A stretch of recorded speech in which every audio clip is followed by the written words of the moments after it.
السلام علیکم ورحمت الله وبرکاتہ. ملګرو دوستانو ډیر یو ضروری پیغام دی، تاسو دا ضرور مخ ته شیر کړئ چې کم خلک په دغه واقعیا کې ملوث دي چې هغوی ته زر تر زره سزا میلاو شي او دغه شان واقعاتو سدباب وشي. نبی کریم صلی الله علیه وسلم فرمایي، صحیح مسلم کې حدیث شریف ته، چې احب البلاد الی الله مساجدها، د ټولو نه بهترین ځایونه الله جل جلاله ته پسندیده ځایونه هغه جماعتونه دي. د جماعت مثال چې دی نو په روی زمین باندې داسې دی لکه د جسم د پاره چې روح وي. نو دا جسم چې ژوندی وي دا په دې روح باندې ژوندی وي، کله چې دنه دا روح لاړ شي دا جسم بیا بدن بیا ژوندی نشي پاتې کېدی. دغه مثال د مساجدو دی. مساجد صرف د عباداتو د پاره نه دي، بلکې دا د مسلمانانو د هدایت د پاره د یو رڼا ځای دی چې مسلمانان بزي اولته کې به رڼا حاصلې د تیارونه بزان لري کوي. نو پر روی زمین باندې د ټولو نه مقدس ځایونه چې دي دا جماعتونه دي.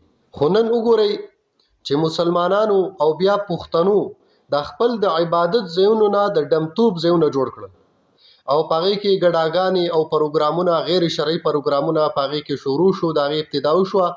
نن که د دې سدباب ونه شو او د دې ذموارانو ته سزا ور نه کړی شوه، نو زر ده چې سبا به تاسو ووینئ چې دا خو د جومات سین دی او سبا به په میراب کې دغه عمل شروع او د عمل به عام وي.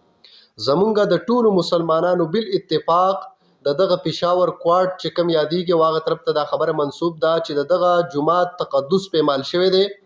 نو زمونږ د هغه ځای مشرانو ته دا اپیل دی، درخواست دی. اول درخواست کوو، که ونه شوه بیا به مونږ عملي د هغې دپاره مونږ به احتجاج کوو چې د دغه کسانو ذمواران چې دي نو هغوی ته دې سزا ورکړی شي، ښه سخته سزا، برسر عام سزا دې ورکړی شي، عبرتناکه سزا دې ورکړی شي چې آینده داسې عمل چرته ونه شي.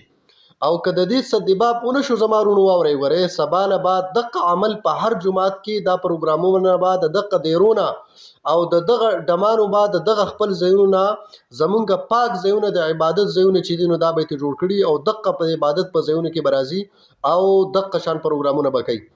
ګورئ الله تبارک وتعالی فرمایي وان المساجد لله فلا تدعوا مع الله احدا. جماعتونه د الله دی، الله ته خپل نسبت کړی دا زما کور دی. نو په دې کې تاسو د الله عبادت کوئ، په دې کې د الله نه علاوه د بل چا عبادت مه کوئ، بل څوک په دې کې مه رابلئ. نن وګورئ چې دې بدبختو په دې کې دغه د ډمتوب شروع کو. اوس هم زما دا یقین دی چې ګورئ تاسو به وینئ بعضې خلک به راپاسي او هغه به د دغې خلکو دفاع هم کوي، وایي به چې دا خو هېڅ پروا نه کوي. خو لیکن دا د دین شعایر دي، دا د اسلام شعایر دي، په دې باندې مونږ مال او جان ورکولو ته تیار یو. لہذا ټول مسلمانان بل اتفاق د دغه خبرې مذمت هم کوي او عملی اقدام په دې باندې پکار دی چې په دې باندې عملی اقدام وشي او دغه ذموارانو له سخت‌ترینه سزا ورکړی شي. لہذا تاسو ټول مسلمانانو ته دا درخواست دی چې دا پیغام مخې ته شیر کړئ چې اعلی واکدارانو او مشرانو ته دا ورسي.